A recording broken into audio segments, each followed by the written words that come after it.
Guys, today we are going to discuss the estimation of flavonoids using aluminium chloride.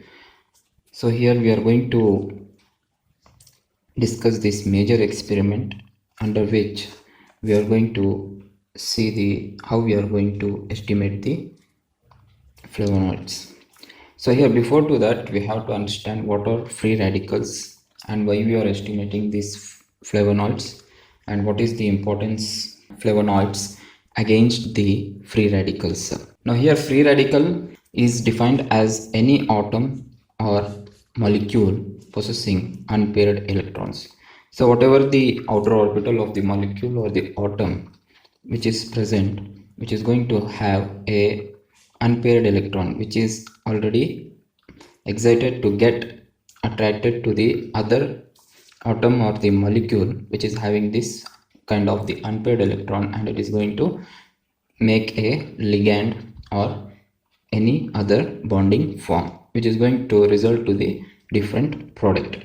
Now here these free radicals will be present within the body of the human beings, where they are going to increase. If they are going to increase and they are going to participate in this kind of the reactions with the biomolecules, those biomolecules will be like carbohydrates, proteins and DNA and lipids. So here these are going to cause the major disease like condition within the human being.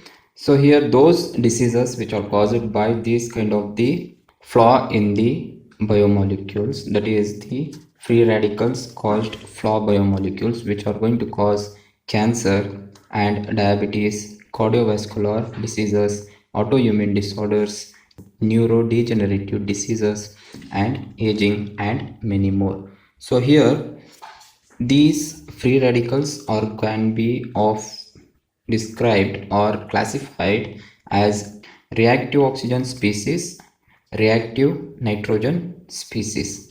Reactive oxygen species are one which are going to have the oxygen molecule, where this oxygen molecule is going to have the unpaired electron, where this unpaired electron is going to get reacted with any of the biomolecules. Those are the majorly the macromolecules which will be responsible to cause the difference in the biomolecular structure and biomolecular function. So if this oxygen molecule are going to get reacted, those biomolecular dysfunctionality or the biomolecular structure disturbance are going to get caused within the carbohydrates, lipids, proteins and the DNA if they are going to get reacted. In this reactive oxygen species are going to have many types like superoxide anion, hydroxyls,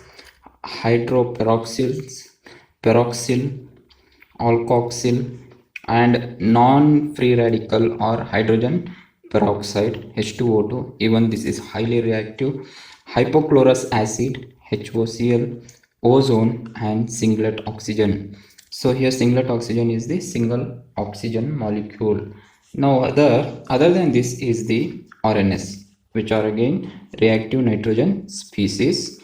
Under this nitric oxide, peroxynitrite, nitrogen dioxide, oxygen species. Now these are the two different classes has been observed in the free radicals within the living organisms.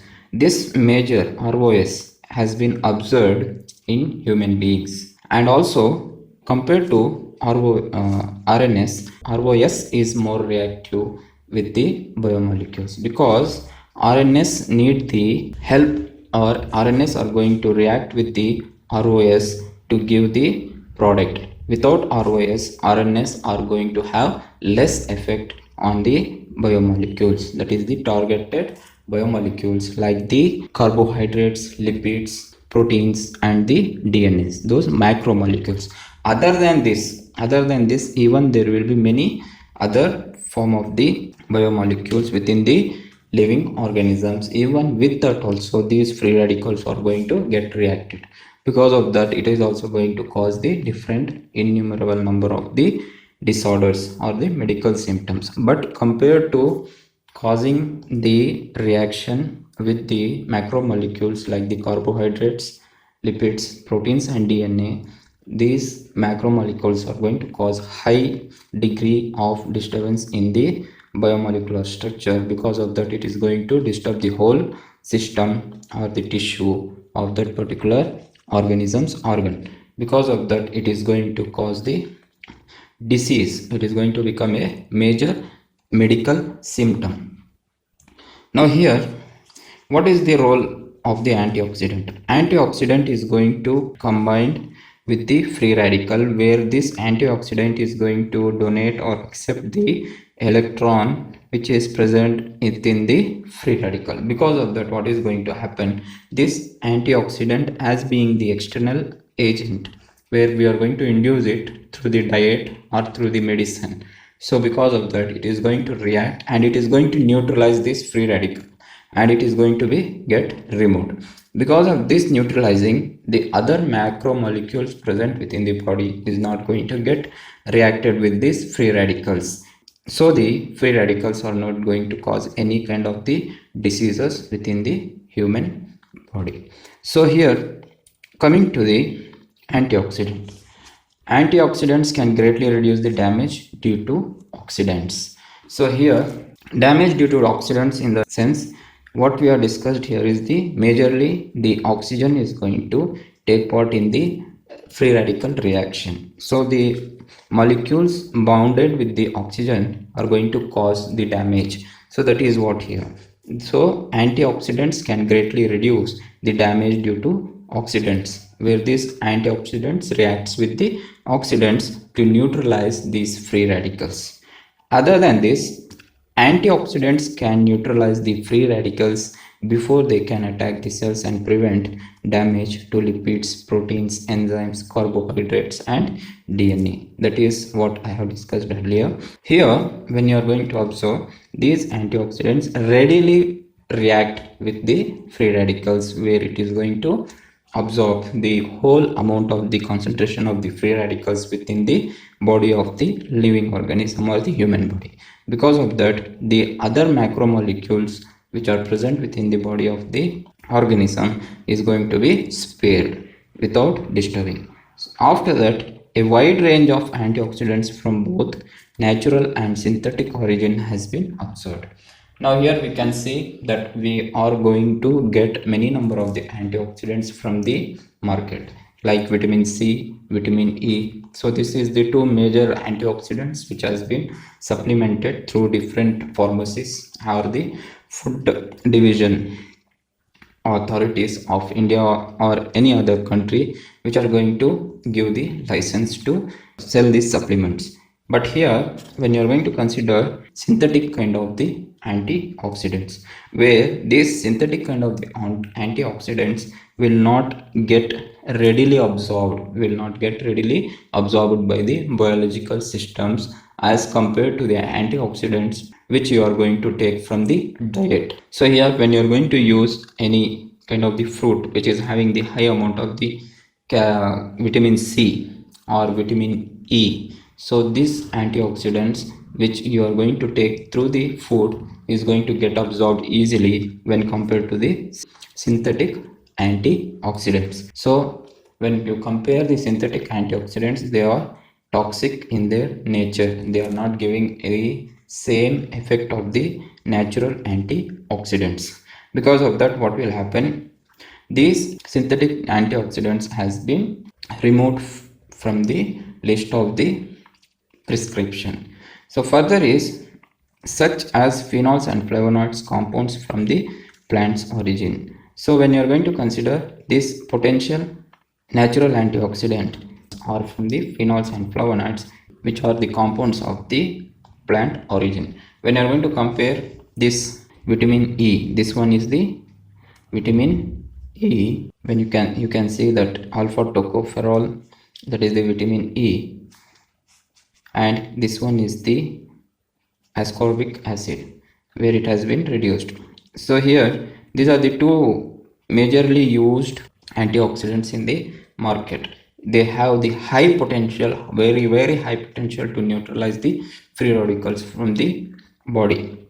Because even I have used these antioxidants which has been extracted from the plants, and I have used through a very genuine company. So here this antioxidants has the value of being recommended for anybody or any patient who is suffering from the high degree of the diseases like what we have discussed, the cancer and any other form of those kind.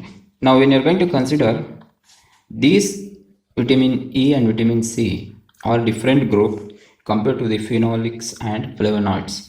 So here these flavonoids antioxidant capacity is equivalent with the antioxidants like vitamin C and vitamin E. This is what they are telling it to be as equivalent, but the action of these two is very different compared to the with other flavonoids and the phenolics. Now coming to the next slides. In these slides we are going to discuss the flavonoids. What are flavonoids? Flavonoids are potent antioxidants and have arose because of their potential beneficial effects on human health in fighting diseases. The capacity of flavonoids to act as antioxidant depends upon their molecular structure based on the phenol hydroxyl and the possibility of stabilization of the resulting phenoxyl radical through hydrogen bonding or extended electron delocalization. Now when you are going to consider the flavonoids being the antioxidants, here in this we have discussed that antioxidant is one which is going to react with the free radical which is having the unpaired electron in their outer orbital. Now when you are going to consider this particular point, this one we have discussed that the neutralization of the free radical, but here when you are going to consider this point, here there is the presence of the phenoxyl hydroxyl group and the possibility of stabilization of the resulting phenoxyl radical.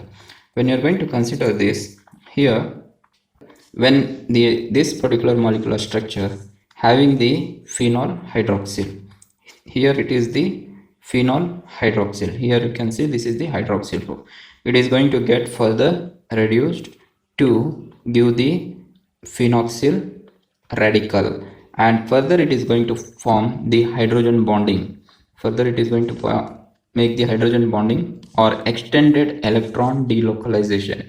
Because of that it is going to get stabilized and it is going to arrest the free radical. That is what the meaning of this point. Further is functional hydroxyl groups in flavonoids mediate their antioxidant effects by scavenging free radicals and or by chelating metal ions. Now here other than this, even this functional hydroxyl groups can absorb the metal ions, where the chelation is nothing but chelation is a type of bonding of ions and molecules to metal ions. So here chelation is going to give some space within the particular acting agent. Here the acting agent is the antioxidant, that is the flavonoid, where it is going to take part in the chelation of the metal ions. So they are going to arrest, scavenging in the sense arresting. Even here whatever the actions happening between the free radical and the antioxidant is also the scavenging, arresting, where they are going to donate the electron or accept the electron. By that they are going to make a stabilized bonding and they are going to give the different product and neutralizing the free radical. Here also if there are any metal ions, those metal ions are also going to get chelated or scavenged. The chelation of metals could be crucial in prevention of radical generation which damage target biomolecules. So this is what the significance. Further is the position of hydroxyl groups and other features in the chemical structure of flavonoids are important for their antioxidant and free radical scavenging activities. So here whatever the hydroxyl groups we have discussed, here you take here these two, this one, their positioning is very important. So as we have discussed in the second point, that the molecular structure is going to play the major role, where phenol hydroxyl, even you have seen in this here, this is the phenol hydroxyl form. So here you can see that hydroxyl groups and other features in the chemical structure of flavonoids are important for their antioxidant and free radical scavenging activities. Now here within these flavonoids, quercetin is the major antioxidant or the flavonoid used or got the importance in the pharmaceutical market, where it has the right structural feature to scavenge the free radical or the metal ion. Okay, it can scavenge the free radical or the metal ions. So here when you are going to consider, this will be the basic structure of the flavonoids. You can see this will be the basic structure of the flavonoids. You take any flavonoid, like it will be the group of flavonoids, flavonols, isoflavones, and if you consider here anthocyanins, flavonols. Okay, like this, if you consider, the basic skeletal structure will be this one. Now when you are going to consider within this basic chemical structure or skeleton structure, the positioning of the hydroxyl group is going to play the major role. So here that is going to make or create the importance of the scavenging of that particular free radical or the metal ion chelations. I hope I have tried to explain the major part of this flavonoid slides. Now further, when you are going to consider the principle, in the principle here, as we are estimating the flavonoids in the presence of the aluminum chloride, we are not doing any natural reaction here. Here we are doing the induced reaction between the flavonoids and the aluminum chloride. Now here when you are going to consider, this reaction is based on the method of the nitration of any aromatic ring, where complexation reaction is carried out in the presence of the sodium nitrate in alkaline medium. So here there is the one more chemical also, that is of the alkaline, that is going to create the alkaline medium, where in the presence of this alkaline medium, the sodium nitrate is going to form the complexation reaction. What is complexation reaction is in the sense where it is going to place between metal ion and molecular or ionic entity known as ligand that contains at least one atom with an unshared pair of electrons. Now when you are going to consider this flavonoid, it is again the quercetin. In this there are 1, 2, 3 and 4 number of the hydroxyl groups. As we have discussed, the hydroxyl groups will be having the readily available form of the reacting electron sharing capacity. This is the same thing which has been discussed here, where molecular metal ion and a molecular or ionic entity known as the ligand that contains at least one atom with an unshared pair of electrons. So because of that, what will happen, there will be the reaction between the metal ion and the molecular or ionic entity. So any aromatic ring bearing a catechol group in the sense within this particular flavonoid quercetin, this particular here, what I am rounding, this one, you see the pointer, this particular benzene ring or the aromatic ring group with 3 or 4 positions unsubstituted or not sterically blocked. Now when you are going to, 3 is this one, 4th is this one position. It has been unsubstituted or not are sterically blocked. It has not been blocked, these particular positions. So here not blocked in the sense they are not shared their electrons with any of the other component to form the different or the stabilized compound. So they are readily available to get reacted. So here in this particular manner of this particular aromatic ring bearing this catechol kind of the groups of the hydroxyls which are going to react with the metal ion where they are going to form the ligand like formation. Because of that, what will happen, there will be the reaction or the scavenging of that particular metal ion by this particular molecular or ionic entity. Now further is formation of acid stable complex. Formation of acid stable complex with the C4 keto group and either the C3 or C5 hydroxyl group of flavons or flavonoids in addition with aluminium chloride. So here when you are going to add the aluminium chloride, that is the metal ion again. So when you are going to consider, this is going to form the acid stable complexes, where acid stable complexes is nothing but where two species involved in a state of equilibrium. So equilibrium in the sense the whole equation is going to get settled or stable. In this they are going to form the acid stable complex. They are going to form the stable complex of this particular metal and the molecular structure, where they are going to react with the C4 keto.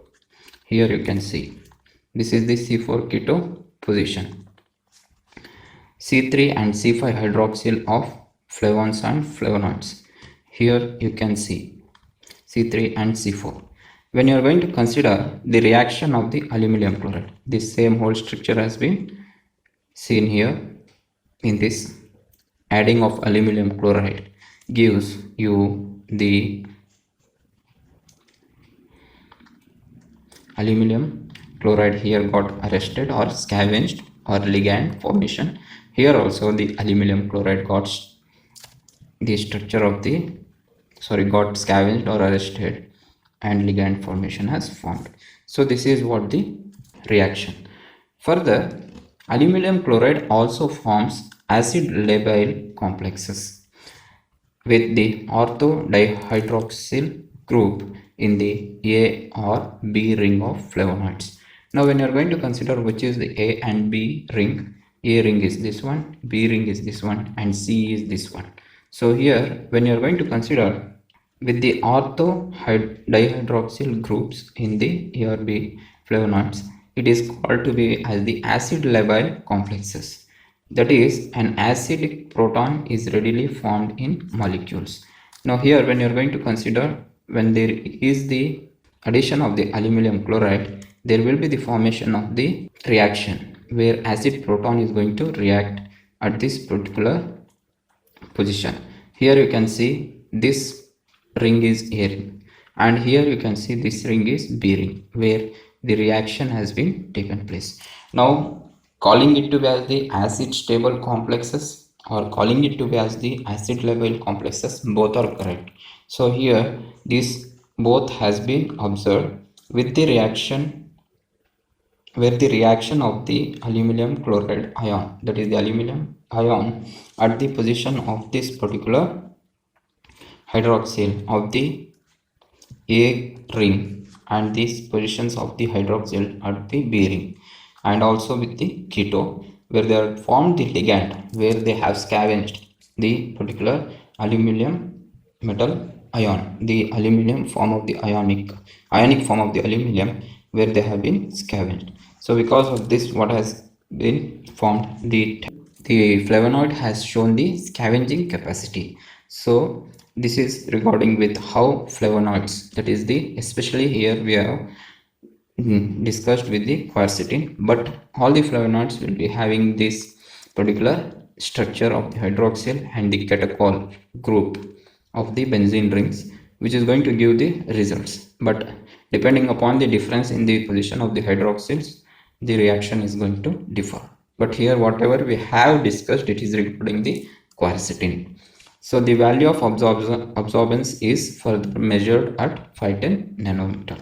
So This particular experiment we are going to discuss with the quercetin and aluminum chloride. Quercetin and aluminum chloride. Because of that, the reaction has been discussed upon the by keeping quercetin as the basis within the flavonoids. So this is, I hope I have given the quite clear reaction mechanism taking place, or the principle which is taking place behind the scenes during the procedure of this particular estimation of flavonoids using aluminum chloride. So further is the reagents required. In this, the reagents required are nothing but the sample extract preparation, where the next is the stock solution of extracts, next is the stock solution of quercetin, next is the 5% sodium nitrite, next is the 10% aluminum chloride, and 1 molar NaOH. I hope you people will go through this particular slide on your own, and you people, I know that you people know how to prepare this also. Especially I will discuss only the sample extract preparation. So here, when you are going to take some dried leaves of your sample, your interested sample, you can search on internet or in your books that which are rich in the flavonoids, and you can select your own form of the plant or the shrub or the herb for your study, and you can take those leaves or the roots, or yeah, leaves or the roots. If you take leaves, it will be very good because the extraction will be easy compared to the roots, where they are going to be dried. The sample has to be dried and chopped, and further you are going to fully ground it. You are going to fully ground it into 10 grams. Okay, you are further after grounding, you can do any kind of sieving also. That is, you are going to filter on the dry itself, and you are going to take the fine powder of that, and further you are going to add 70% ethanol at the sample or liquid ratio of sample and liquid ratio, in the sense sample is the leaves which we have dried and taken, and liquid ratio in the sense the ethanol, 70% ethanol, in the ratio of 1:10. If you take 1 gram of the sample, you have to take 10 ml of the 70% ethanol. So if, as you are taking 10 grams of the sample, you are going to take 100 ml of the 70% of the ethanol, and you are going to subject for the ultrasonic extraction. The major degree of temperature used, maximum degree of temperature used is 40 degrees centigrade in many extractions of the antioxidants, and it has to be done for the 15 minutes. It has to be done for 15 minutes, and further we are going to do the suction filtration, and we are going to calibrate in the sense we are going to make up to 100 ml with 70% ethanol. So after suction filtration, whatever the sample we get, though that sample we are going to again, we are going to make it to the 100 ml. We are going to make it to 100 ml, and with the ethanol, the solvent was evaporated at 40 degrees centigrade under a reduced pressure. The dried extract was used for further analysis. Now here further we are going to make this procedure very simple, that we are going to repeatedly evaporate that sample at 40 degrees centigrade, and as it is going to dry, we are going to keep it securely, and we are going to use it further for the analysis of the flavonoids. Now here, with this particular, whatever the dried sample which we have got, we are going to make this sample out of the, we are going to take 4 milligrams out of that particular whatever the dried sample weight we have got. So here don't consider that there will be the 10 grams of the weight of the dried sample. It will reduce to the major amount. So it is can be in the 1 gram also, or lesser than 1 gram also. It depends. Now further is the preparation of these solutions for the experiment that you can go through. So here this is the standard quercetin which you are going to take it from your labs on your own, and you are going to measure. And further is procedure. In this procedure, From the stock solution, you are going to take the standard stock solution of the quercetin and you are going to dilute that in the serial manner. Serially you are going to dilute and you are going to see that the whatever the serial dilution, it has to get the stage by stage concentration like this: 0.25 microgram per ml, 0.5 microgram per ml, 0.75 microgram, 1 microgram, 1.25 microgram per ml solutions. Further, the 1 ml quercetin of each concentration was added. In the sense, from the container which is having 0.25 microgram per ml of the concentration, from that container you have to take the 1 ml of the quercetin and you are going to make the fresh container of that, and like that you are going to make the different separate containers of this concentration from the serial dilution. Now further is the two sample extracts has to be taken, which are going to have 1 ml of each, which are going to be of 1 ml of each of the sample where they are to be taken. And now either you can add the 4 ml of the distilled water after taking, else you can already have the 4 ml in the containers. So it is better if you have 4 ml in the containers, so that it is going to get diluted readily as you are going to add. Now further the procedure I am going to discuss in the protocol as it is the same. Till here I have discussed because to make you to understand the serial dilution. Here I cannot do the same.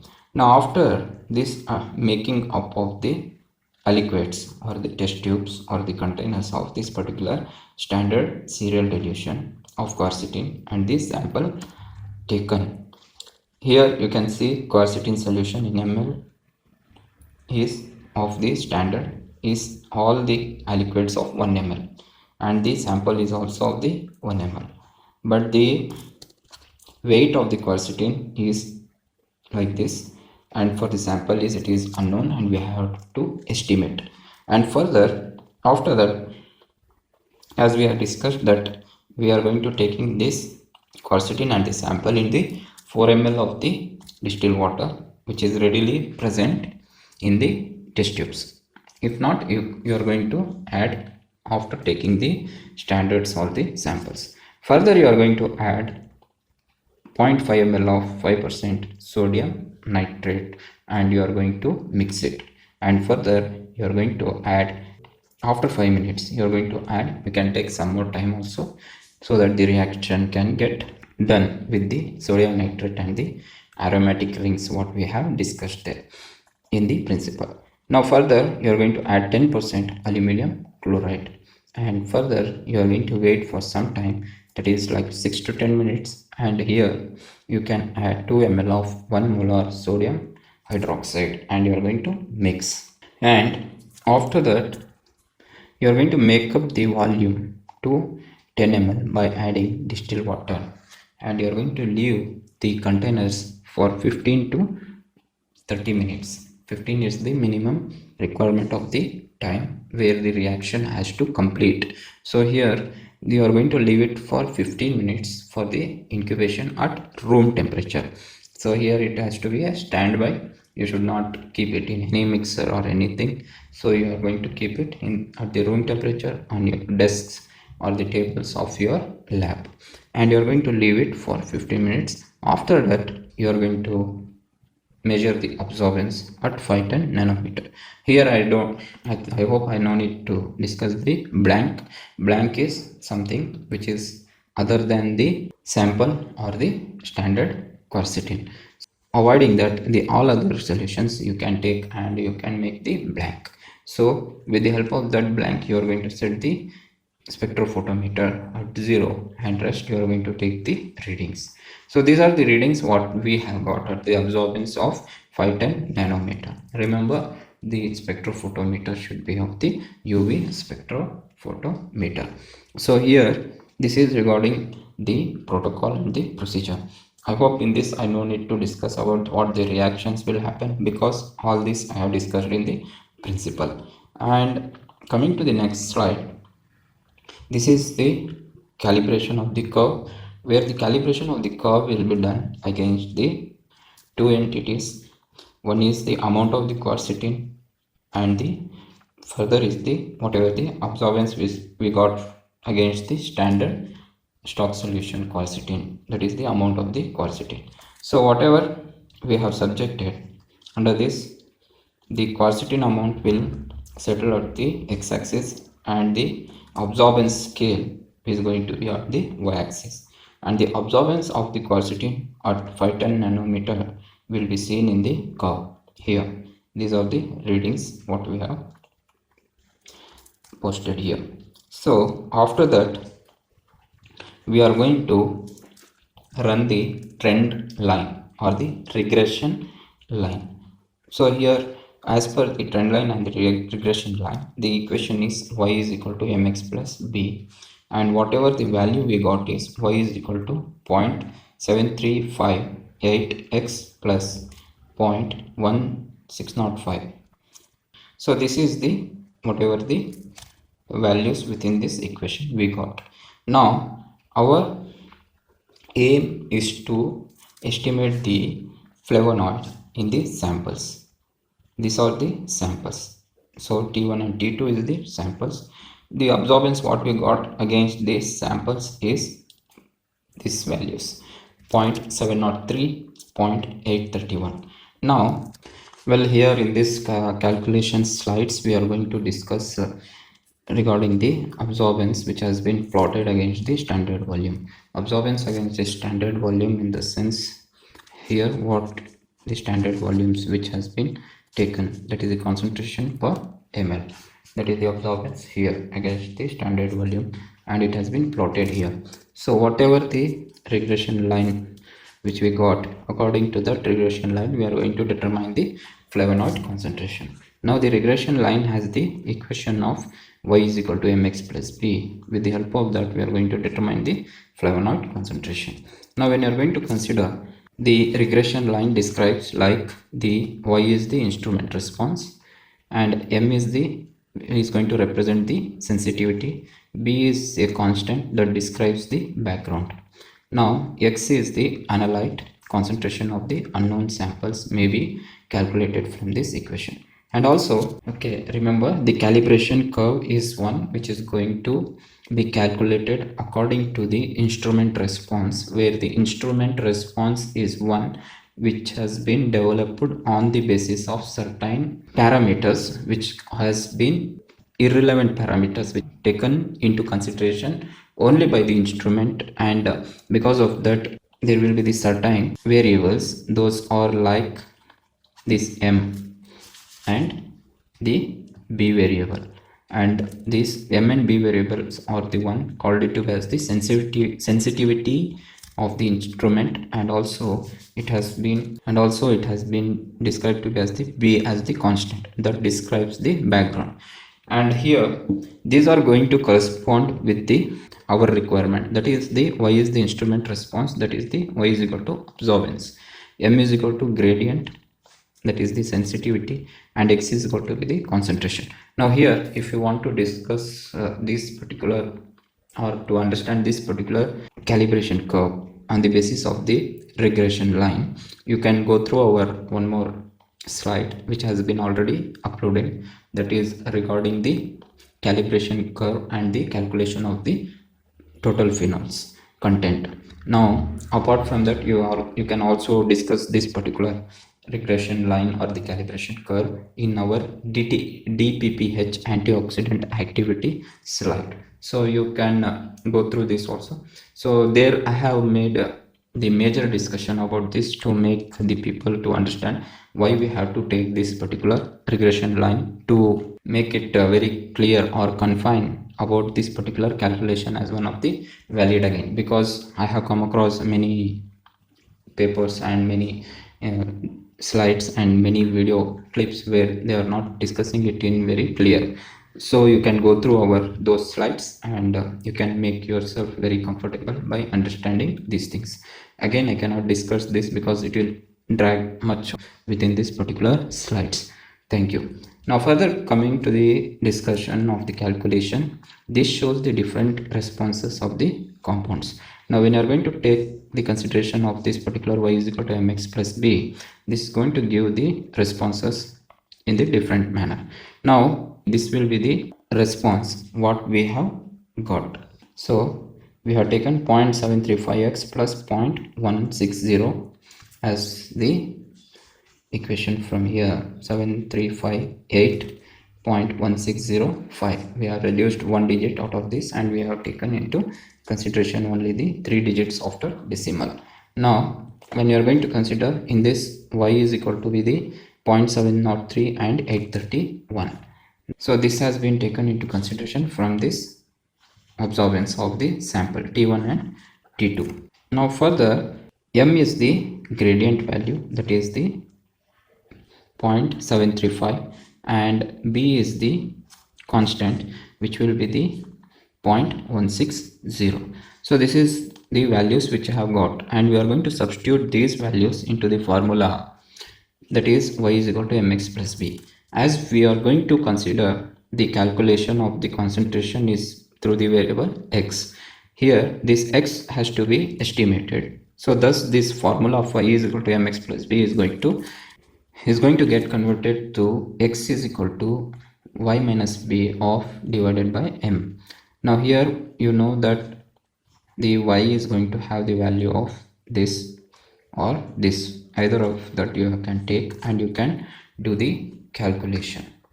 Now when you are going to consider, this will be the minus of the b divided by 0.735.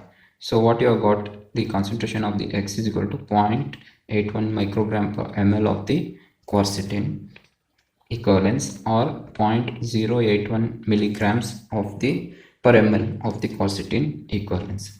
As you are going to get this amount under 4 milligrams of the sample extract, the dry sample extract what we have considered at the starting. That dry sample extract for the standard stock extract sample has been taken and it has to be put under the calculation, where we are going to consider this particular 0.081 milligram per ml of the got value of the quercetin has to be divided by 4, because this 4 ml in each 1 ml of the sample has been considered taken. So T1 sample is also having the 4 milligrams of the dry extract sample, T2 also having the 4 milligrams of the dry extract sample. So here what the calculation we are doing is that per milligram of the extract sample containing the flavonoid. So we are going to divide this 0.081 divided by 4 into 1000 in the sense each gram is going to have the 1000 milligrams of the weight. So here when you are going to divide this 0.081 by 4 and you are going to get this into multiply by this 1000, you are going to get this particular value, that is 20.5 milligrams of quercetin equivalents per gram of flavonoids in dry extract has been seen. In the same manner you are going to do this calculation also. So this is what the dry extract sample of the flavonoids has been taken. And further, when you are going to consider, if we are going to get the regression line, instead of y is equal to mx plus b, if we get y is equal to mx minus b, this y is equal to mx minus b is going to form, because if the regression line is going to fall, this particular intercept, if it is going to fall on the minus axis of the y, that is, this is the plus y axis, the bottom after this intercept of x and y lines or the axis, this below is going to be the minus. Because of that, what will happen, sometimes there will be the y is equal to mx minus b.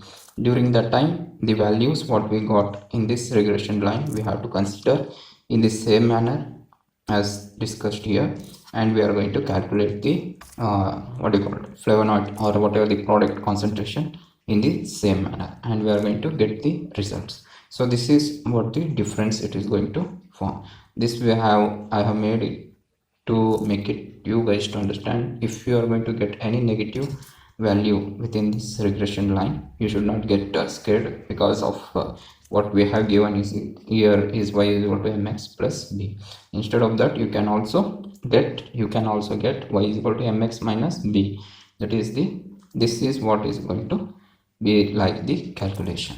So further, you can also do the calculation in this manner also, which is quite simple, where instead of this, what we have done, instead of this, you can directly do this calculation. Here we are going to take directly the whatever the values as we have taken here.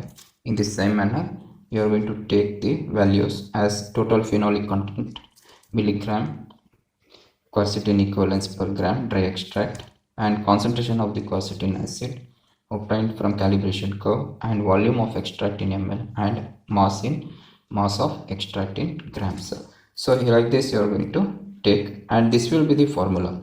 So this will be the formula, and what the values you got here is same as what we have done in the traditional manner.